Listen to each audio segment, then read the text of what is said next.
Сайн байцгаана уу? Та бүхэнд энэ өдрийн мэндийг хүргье. Боловсрол шинжилх ухааны яам, багшийн мэргэжил дээшлүүлэх институт, Азийн хөгжлийн банкны хөдөлмөр эрхлэх ур чадварыг дээшлүүлэх төслийн хамт олноос та бүхэнд ажил мэргэжлийн чиг баримжаа олгох үйл ажиллагаа сэдвээр сургалтыг хүргэж байна. Энэ удаагийн сургалтын маань зорилго 9-р анги удирдсан багш нарт хичээлээс гадуурх ажлын хүрээнд суралцагчдад ажил мэргэжлийн чиг баримжаа олгох үйл ажиллагааг зохион байгуулахад нь арга зүйн дэмжлэг үзүүлэх юм аа. За, суралцагчдад тулгардаг 5 гол шилжилт байдаг. Хүүхэд наснаас өсвөр нас, түүнээс насанд хүрэхтэй холбоотой гарах шилжилт, бага ангиас дунд анги, түүнээс ахлах ангид орох шилжилт. За, сургууль төгсөөд ихтэйд сургууль эсвэл мэргэжлийн боловсрол сургалтын байгууллагад суралцах, түүнээсээ ажил хөдөлмөр эрхлэх шилжилт зэрэг ийм шилжилтүүтэй тулгардаг. За, тэрнээс гадна хөдөлмөрийн зах зээл дотор гардаг янз бүрийн өөрчлөлтүүд байна. За, мөн нийгэм тогтмол явагддаг өөрчлөлтүүд байдаг.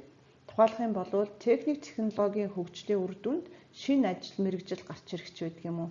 Ийм 5 шилжилт, 5 янзын өөрчлөлттэй хүүхдүүд маань амьдралынхаа туршид тулгарх нэ. За, тэгэхээр ажил мэргэжилтэй холбоотой 9-р ангийн суралцагчид маань дараах асуудлууд бол тулгарч байдаг. Нэгдүгээр ирээдүйд ямар ажил мэргэжилтэй болох вэ? 9-р ангиа төгсөөд ахлах сургуульд сурах уу, эсвэл мэргэжлийн сургалт үйлдвэрлэлийн төвд сурах уу? Надад ямар боломж байна? Сонголтоо хэрхэн яаж хийх юм? Ямар сургалтын байгууллагад суралцах вэ? За, миний сонирхоод байгаа мэргэжил надад тохирох болов уу, үгүй бол? Хэр зэрэг эрэлт хэрэгцээтэй юм бол? За, энэ ажил мэргэжлийн талаарх мэдээллийг би хаанаас яаж олж авч болох вэ? Хэрвээ би ахлах ангид орвол ямар хичээл сонгож судлах вэ? Зэргээр ийм асуудлууд 9-р ангийн хүүхдүүдэд маань тулгарч идэг байх нэ. Энэ асуудлуудад хариулт өгөх. За, дээр дурдсан энэ шилжилтүүдэд удирдах, суралцах чиглэл ажил мэргэжилтэй холбоотой ухаалаг сонголт хийж шийдвэр гаргахад хэрэгтэй мэдээлэл цуглуулах, түүнийгээ боловсруулах, суралцах чиглэл ажил мэргэжлийн богино, урт хугацааны төлөвлөгөөгөө оновчтойгоор үйл хэрэг болгоход дэмжлэг туслалцаа сурагчдад маань хэрэгтэй байдаг. Ийм учраас ерөнхий боловсролын сургуулийн 9-р ангийн сурагчдад ажил мэргэжлийн чиг баримжаа олгох үйл ажиллагааг зохион байгуулах хэрэгцээ шаардлага бий болж байгаамаа.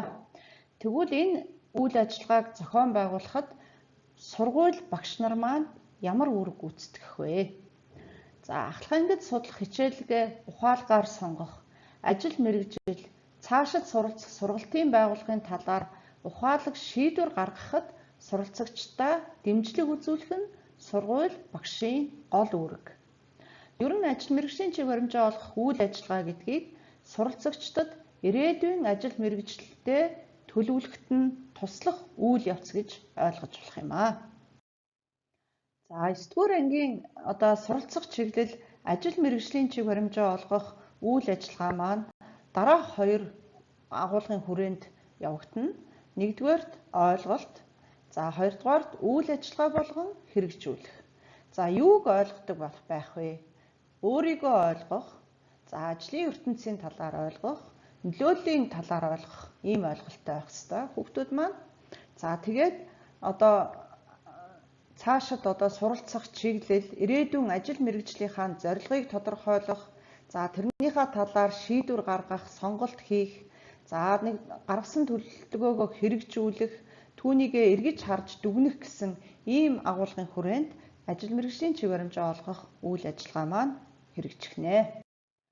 За, 9-р ангид эдгээр юунуудаас багш нар маань сурагчдын өөрийн сонирхол, ур чадвар, арга барил, давуу талаа хөгжүүлэх, ажил мэргэжлийн талаар мэдээлэл илүү наривчлан судлах, нөлөөллийг ойлгож удирдах, ахлах ангийн хичээлээ ажил мэргэжлийн төлөвлөгөөтэй уялдуулан сонгох ийм чадварыг эзэмшүүлэхэд чиглүүлэн үйл ажиллагаагаа төлөвлөн хэрэгжүүлэх нэ. За, 9-р ангид ажил мэргэжлийн чиг баримжаа олгох үйл ажиллагааг дараах арга хэлбэрүүдээс сонгон хэрэгжүүлж болох юм аа. Анги танхим суурилсан сургалт. За Азийн хөгжлийн банкны хөдөлмөр эрхлэх ур чадварыг дээшлүүлэх төслийн хүрээнд гаргасан багшийн гарын авлага бусад их сурвалжуудыг ашиглан хичээлийн жилийн туршид анги танхимд суурилсан сургалтыг зохион байгуулах боломжтой. За энэ маань одоо зөвхөн анги танхимд явагдаад зогсохгүй. За хэрвээ өнөөгийн нөхцөл байдалтайгаа уялдуулаад хөл хорой тогтоох юм бол цахим хэлбэрээр энэ гарын авлагыг ашиглан сургалт явуулах бүрэн боломжтой байгаа. За хоёр дахь арга хэлбэр нь бол мэдээлэл цуглуулж бусадтай хуваалцах арга хэлбэр байна. За суралцагчид бие даан ажил мэргэжил, мэргэжлийн боловсрол олгох сургалтын байгууллагын талаар ном, гарын авлага, веб сайтаас мэдээлэл цуглуулад боловсруулсан мэдээллээ бусдаагаа хуваалцах нэг ийм арга хэлбэр байж болох юм аа. За дараагийн арга хэлбэр бол туршлага судлах. Энэ арга хэлбэрээр ажил мэргэжлийн чиг баримжаа олох үйл ажиллагааг явуулж болох нэ. За ажил хөдөлмөртэй холбоотой туршлага судлах энэ үйл ажиллагаанд оролцох нь хүүхдэд ажил мэргэжлийн талаар хангалттай ойлголт мэдлэгтэй болоход нь маш их хувь нэмрийг оруулдаг, хувь хүний хөгжлийг хангахад маш их хувь нэмэр оруулдаг ийм арга хэлбэр байгаа. За энэ туршлага судлах үйл ажиллагаа гэдэг маань зочин урьж ярилцлага, уулзалт хийх, ажлын байранд зочилж ажиглалт хийлгэх, ажил мэргэжил сурталчлах, өдөрлөг зохион байгуулах, мэргэжлийн болон ихтэй сургууль зочилж сургалтын хөтөлбөртөө танилцах, сайн дурын ажилд оролцох зэрэг үйл ажиллагаануудыг энд дурдж болно. За бас нэг хэлбэр бол сонголтын 7 хоног үйл ажиллагааг зохион байгуулж болно. За 9-р ангиа төгсөхийн өмнө 7 хоногийн турш багш, эцэг эх, суралцагчид хамтран 10-р ангийн хичээл сонголтыг хийж түүний дагуу суралцах чиглэл ажил мэргэжлийн төлөвлөгөөгөө боловсруулна. За энэ үйл ажиллагааг бол 2016 оноос манай улсын ерөнхий боловсролын сургуулиудын 9-р ангиудад хэрэгжүүлж хүүхдүүдийн сургалтын төлөвлөгөөнд төслийн зүгээс дүн шинжилгээ хийсэн ийм үр дүнтэй байгаа. За бас нэг ажил мэргэжлийн чиг баримжаа олох үйл ажиллагааны хэрэгжүүлэх нэг хэлбэр бол ганцаарчилсан дэмжлэг. За суралцагч бүрт сонголт хийхэд нь зөвлөгөө өгөхдөө олон янзын арга хэлбэр сонгоод сургалтын идэвхтэй аргуудыг бүтээлчил үр дүнтэй ашиглан хэрэгжүүлэх ийм боломжтой байгаа. За 9-р ангид ажил мэргэжлийн чиг баримжаа олгох үйл ажиллагааг хэрэгжүүлэхдээ дараах зүйлүүдийг анхаараарай гэж та бүхэнд зөвлөмжилж байна. За 1-р 9-р ангийн суралцагчдын нас сэтгэхгүй хөгжлийн онцлогийг харгалзан ажил мэргэжлийн чиг баримжаа олгох үйл ажиллагааг оновчтой төлөвлөж танхимын болон танхимын бус аргыг хослуулан үр дүнтэй хэрэгжүүлэх. За үйл ажиллагаагаа зайлшгүй төлөвлөх шаардлагатай байх нэ. За төлөвлөгөөг улирлаар хийж болно. За энэ төлөвлөгөөг гаргахдаа гарын авлага сая төслийн хүрээнд гаргасан My Future CGMN гэсэн портал сайт байгаа. Тэрийг ашиглан сургалтаа явуулах бүрэн боломжтой байгаа. За төлөвлөгөөгөө боловсруулахдаа багш нар маань зөвхөн мэдээлэл хүргээ зогсохгүй сургалтын идэвхтэй аргуудыг ашиглаж хүүхдийг бүтээлчээр ажиллуулж ажил мэргэжлийн чиг баримжаа олох үйл ажиллагаа зохион байгуулбал илүү үр дүнтэй байх юм аа. Бусад 9-р ангийн багш нартайгаа хамтраад төлөвлөгөөгөө хамтарч гаргаад хэрэгжүүлвэл бас үр дүнтэй байх болно. За та бүхэн сургалтанда дараах гарын авлагуудыг ашиглаж болно. За суралцах чиглэл гэсэн нэртэй сонголтын 7 хоног гэсэн нэртэй сурагчид зориулсан цэнхэр гарын авлага байгаа. За энийг дагалдаад сургалт ажил мэргэжлийн төлөвлөгөөний хуудас байгаа. За тэгээд багшид зориулсан гарын авлага, сургуулийн удирдлагад зориулсан гарын авлага, эцэг эх асран хамгаалагчид зориулсан гарын авлага байгаа. За эдгээр гарын авлагаас та бүхэн ажил мэргэжлийн чиг баримжаа олгох үйл ажиллагааг зохион байгуулахтай холбоотой олон янзын мэдээллийг авах боломжтой байгаа. За мөн цахим гарын авлагыг ашиглаж болох юм аа. За багшийн гарын авлагад 9-р ангийн суралцагчдад ажил мэргэжлийн чиг баримжаа олгох танхимын сургалтаар хийж гүйцэтгэх 7 дасгал даалгавар байгаа. Энэ 7 дасгал даалгавар маань бүгдээрээ одоо сурагчдын одоо өөрийгөө ойлгох, ажлын ертөнцийг ойлгох, нөлөөллийг ойлгох, за ажил мэргэжлийн зорилгоо тодорхойлох, одоо сонголт хийж шийдвэр гаргах, за гаргасан төлөвлөгөөгөө үйл хэрэг болгох, тэрийг эргэж харж дүгнэхэд одоо энэ чадварыг төлөвшүүлэхэд чиглэсэн ийм дасгал даалгаврууд байгаа юм аа.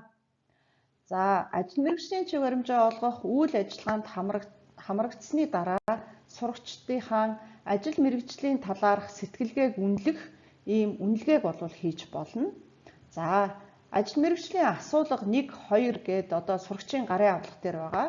Тэр гарын авилгад байгаа ажил мэргэжлийн асуулгаар нь дамжуулаад хүүхдүүд өөрийнхөө ажил мэргэжлийн талаарх өөрийн үнэлгээг болвол хийх боломжтой. За энэ асуултууд одоо асуулгын ялгаатай үр дүн болвол энэ сэтгэлгээний богино хугацааны өөрчлөлтийг тодорхойлохоор ингэж боловсруулагдсан асуулгатай байна. Дараагийн нэг үнэлгээ хийх боломж нь юу байна гэхээр суралцагчдын эзэмшсэн байх мэдлэг чадварыг өөрийн ажиглалд сурагчдын үйл ажиллагааны явцад ажилласан одоо дасгал даалгаврын гүйцэтгэлд үндэслэн шалгуур боловсруулан үнэлж болох юм байгаа. Жишээлх юм бол анги удирдсан багш сурагч бүрээр тэмдэглэл хөтлөөд хүүхэд бүрийн ахиц өөрчлөлтийг дүгнэхээс гадна анги нийтийн сурагчдын ерөнхий хандлагыг болвол тодорхойлох боломжтой. Таны зохион байгуулсан ажил мэргэжлийн чиг баримжаа олгох үйл ажиллагааны үр дүнд сурагчид маань ажил мэргэжлийн талаарх одоо сэтгэлгээ хандлага нь хэрхэн өөрчлөгдсөнийг л энэ одоо ажиглал тэмдэглэлээрээ үнэлж дүгнэнэ гэсэн үг юм аа. За ийм хүснэгт гаргаад бол хөтлөх боломжтой байгаа. За ажил мэргэжлийн чиг баримжаа олгох үйл ажиллагаатай холбоотой хэд хэдэн зөвлөмжийг та бүхэнд хүргье. Нэгдүгээрт ажил мэргэжлийн чиг баримжаа олгох үйл ажиллагааг зохион байгуулахдаа гендерийн мэдрэмжтэй байх. Гендерийн мэдрэмжтэй байна гэж юу хэлээд байна вэ гэхээр суралцагчтай ажил мэргэжлийн талаар ярилцахдаа одоо хүүсийн давуу байдалд одоо тал өгөхгүй байх хэрэгтэй. За энэ ажил болвол эрэгтэй хүн тохирно, энэ хүн бол ажил эмэгтэй хүн тохирохгүй гэх мэтээр одоо ярихгүй байх хэрэгтэй. За 3 дугаарт шинэлэг ажил мэргэжлийн талаар одоо ярихдаа мөн хүүсийн талаар дуртахгүй байх нь зохистой юм аа. Ер нь л одоо авьяас чадвар байсан цагт хүн одоо ямар ч ажлыг хийх боломжтой, чадвартай гэдгийг л одоо энэ үйл ажиллагаагаараа дамжуулан суралцагчдад одоо хүргэх ёстой юм аа. За мөн одоо ажил мэргэжлийн чиг баримжаа олгох үйл ажиллагааг зохион байгуулахдаа тогтвортой хөгжлийн боловсралтай хослуулан хэрэгжүүлбэл илүү бас үр дүнтэй байх юм аа. За 3 дугаар ажил мэргэжил сургалтын талаар шинэлэг, үнэн бодит мэдээлэл цуглуулж түүнийгээ багш үр дүнтэй ашигладаг байх хэрэгтэй. Шинэлэг, үнэн бодит мэдээллийг одоо олж авах, цуглуулах, тэнийгээ ашиглахад хүүхдийг бид нар бас сургах ёстой. Яагаад гэхээр зэрэг ажил мэргэжлийн чиг баримжаа олгох үйл ажиллагаанд мэдээллийн бодиттой байдал маш чухал үүрэгтэй. Янз янзын мэдээлэлтэй ажиллах хэрэгтэй болдог. Буруу зөрүү мэдээлэлтэй болчих юм бол хүүхдийн одоо ажил мэргэжлийн талаарх төсөөлөл одоо ажил мэргэжлийн сонголтод нь одоо сөргөөр нөлөөлөх ийм одоо байдал эрсдэл үүсэх учраас одоо шинэлэг, үнэн бодит мэдээллийг хаанаас олж авах вэ гэдэгт анги удирдсан багшийн хувьд маш их анхааралтай болгоомжтой байх ёстой юм аа. За ажил мэргэжлийн чиг баримжаа олгох үйл ажиллагааг үр дүнтэй хэрэгжүүлэхийн тулд эцэг эх, асран хамгаалагч, бусад багш сургуулийнхаа удирдлагатай хамтарч ажиллах зайлшгүй шаардлагатай. Хамтын ажиллагаагаар бид нар энэ үйл ажиллагааг хэрэгжүүлнэ гэдгийг багштай сайн санаарай. За 5 дугаарт ажил мэргэжлийн чиг баримжаа олгох үйл ажиллагаагаар одоо олж авсан мэдлэг чадвар нь одоо суралцагчийн маань насан туршийн мэдлэг чадвар байх учраас одоо энэ үйл ажиллагааг тасралтгүй явагдах үйл явц гэж үзээд тогтвортой хэрэгжүүлж явах шаардлагатай. За ингээд та бүхэн хүүхдүүдэд ажил мэргэжлийн талаарх мэдээлэл хүргэхдээ суралцагч бүр ялгаатай гэдгийг тэдэнд одоо ирээдүйн ажил мэргэжлийн талаар цаашдаа суралцах чиглэлийнхэн талаар зөвлөгөө өгөхдөө хүүхэд бүр ялгаатай ялгаатай гэдгийг байнга санаж явах хэрэгтэй. Суралцагчид маань нийгмийн байдлаараа ялгаатай, сэтгэл хөдлөлийн болон биеийн хөгжлийн хурдаараа ялгаатай, ажлын ертөнц болон сургалтын талаарх үзэл бодлын төлөвшлөөрөө ялгаатай, өөрийн сонирхол, ур чадварын талаар ойлгох чадвараараа ялгаатай, ирээдүгээ төсөөлөх, төлөвлөх чадамжаараа ялгаатай байдгийг санаж ажиллах нь хэрэгтэй юм аа. Ингээд та бүхэн аж мэргэжлийн чиг баримжаа олгох үйл ажиллагааны талаар Азийн хөгжлийн банкны хөдөлмөр эрхлэх ур чадварыг дээшлүүлэх төслийн хүрээнд гарсан гарын авалгуудыг маш сайн уншиж, тэндээс бүрэн дэлгэрэнгүй мэдээлэлтэй болж тэрийг үйл ажиллагаандаа хэрэгжүүлэхийг зөвлөж байна. Ингээд анхаарал тавьсанд баярлалаа.